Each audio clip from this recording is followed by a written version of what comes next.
আমারই চেতনার রঙে পান্না হলো সবুজ, চুনি উঠল রাঙা হয়ে।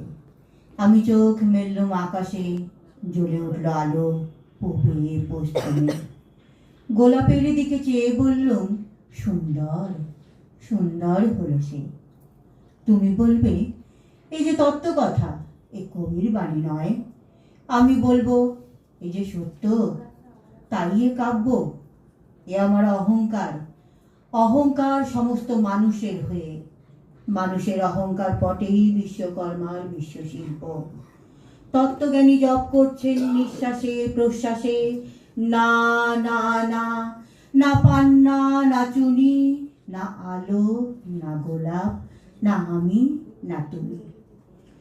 ওদিকে অসীম যিনি, তিনি স্বয়ং করছেন সাধনা। মানুষের সীমানায় তাকেই বলে আমি। সেই আমির গহনে আলো আঁধারের ঘটল সঙ্গম। দেখা দিল রূপ, জেগে উঠল রস, না কখনো ফুটে উঠে হলো হাঁ।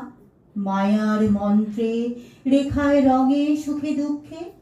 একে বলো না তত্ত্ব, আমার মন হয়েছে পুলকিত। বিশ্ব আমির রচনার আসরে হাতে নিয়ে তুলি, পাত্রে নিয়ে রং। পণ্ডিত বলছেন, বুড়ো চন্দ্রটা নিষ্ঠুর চতুর হাসি তার। মৃত্যুদূতের মতো গুঁড়ি মেরে আসছে সে পৃথিবীর পাঁজরের কাছে। একদিন দেবে চরণ টান তার সাগরে পর্বতে। মর্তলোকের মহাকালের নূতন খাতায় পাতা জুড়ে নামবে একটা শূন্য। গিলে ফেলবে দিন রাতের জমা খরচ। মানুষের কীর্তি হারাবে অমরতার ভান। তার ইতিহাসে লেপে দেবে অনন্ত রাত্রির কালি। মানুষের যাবার দিনের চোখ বিশ্ব থেকে নিকিয়ে নেবে রং। মানুষের যাবার দিনের মন ছানিয়ে নেবে রস। শক্তির কম্পন চলবে আকাশে আকাশে, জ্বলবে না কোথাও আলো। বিনাহীন সভায় যন্ত্রীর আঙুল নাচবে, বাজবে না সুর। সেদিন কবিত্বহীন বিধাতা একা রবেন বসে, নীলিমাহীন আকাশে ব্যক্তিত্ব হারা অস্তিত্বের গলিত তত্ত্ব নিয়ে।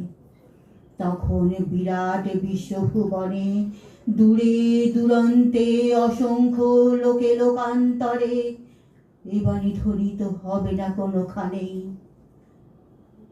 তুমি সুন্দর, আমি ভালোবাসি। বিধাতা কি আবার বসবেন সাধনা করতে? যুগ যুগান্তর ধরে প্রলয় সন্ধ্যায় জপ করবেন। কথা কও, কথা কও, বলবেন, বলো তুমি সুন্দর।